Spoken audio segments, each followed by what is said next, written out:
thought the world without trees for a minute. According to some, our survival may be at risk if we do not have access to enough food and air. The problem is that we have not figured out the whole picture yet. If the forest is gone, then we are also gone. Throughout the recorded history, there is no doubt that trees have played a significant role in the evolution of humanity.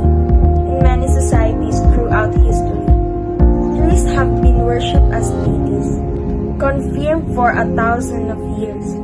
The way they have always done things is the best way for them. On the other hand, trees have a much higher effect and relevance in terms of science than anything else on the planet.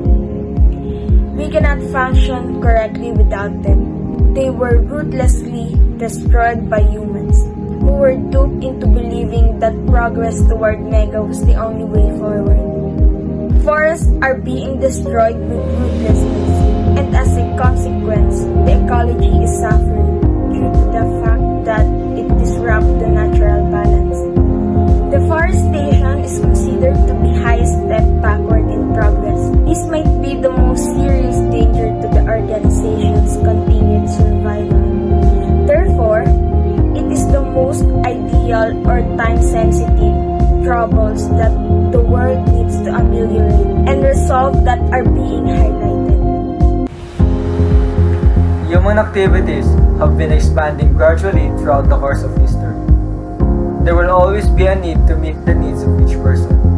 Nevertheless, the environmental component has always been a cause associated with any modern way of life. A climate change vulnerability assessment was conducted by Anna Ten, Deputy Minister of Environment and Natural Resources, who identified the Philippines as one of the most susceptible countries to climate change. Extreme weather changes have already become a part of our everyday life.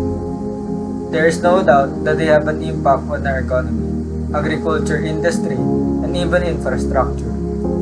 As a result of the El Niño phenomenon, droughts have been happening, interfering with the typical tropical rain pattern and presenting a danger to our water security. The issue is presented in an easy-to-understand manner. The trees and its removal is carried out in order to make use of the land for other reasons, such as the construction of a new house, industry, or business. Deforestation is a phrase that refers to the removal of large tracts of forest from their natural habitat.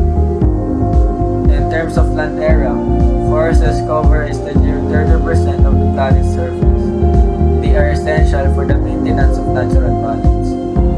Deforestation is an issue that affects people all around the globe. Not only is it not limited to a particular region of the globe, in different parts of the world, trees are being burned without regard for their value. Recent research has discovered some rather scary facts about the consequences of deforestation. Read on for more details. According to the United Nations Environment Program, an average 18 million hectares of forests are chopped down each year, despite the fact that deforestation happens all around the world. Tropical rainforests are especially susceptible already. More than half of the world's tropical rainforests have been depleted of their natural resources.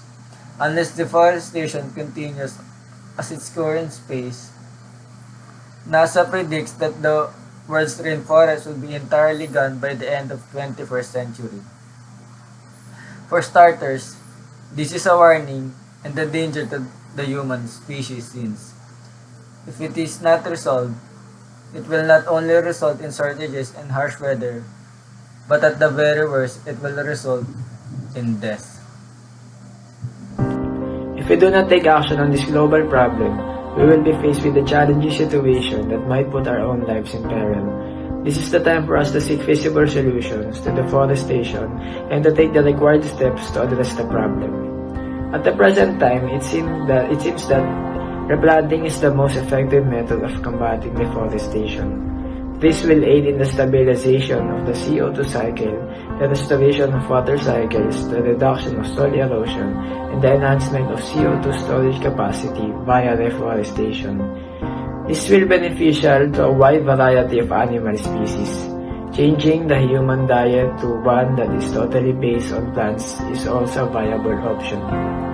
Due to the fact that there will be no need to rear a massive number of animals, deforestation will be reduced to an absolute minimum. Experts, on the other hand, caution that these attempts would be enough to compensate for the harm already done by the deforestation.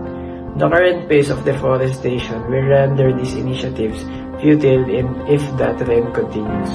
The most basic and significant reaction to deforestation is to effectively prevent the deterioration of these forests, which is the fundamental and most significant response.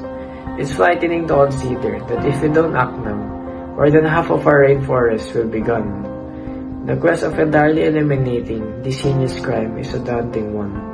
However, we can all make minor adjustments in our daily routines to lessen the impact we have on the environment and save trees in the process. It is recommended that we start recycling, stop using paper, use recyclable material, and utilize alternative products that aren't created from wood. Among other things, consume less meat or don't eat meat at all to help curb the growth of the beef industry. Become involved in your town and raise awareness about deforestation by joining groups and protesting. Most crucial, begin planting new trees to increase the amount of regeneration. It's critical to appreciate the gravity of the situation and the sense of urgency it inspires. Even though we haven't seen the full effect of deforestation yet, I'm certain that if we keep destroying trees at this pace, the repercussion will be serious and permanent. With a few easy modifications to our daily routines, we can help improve the health and well-being of our planet.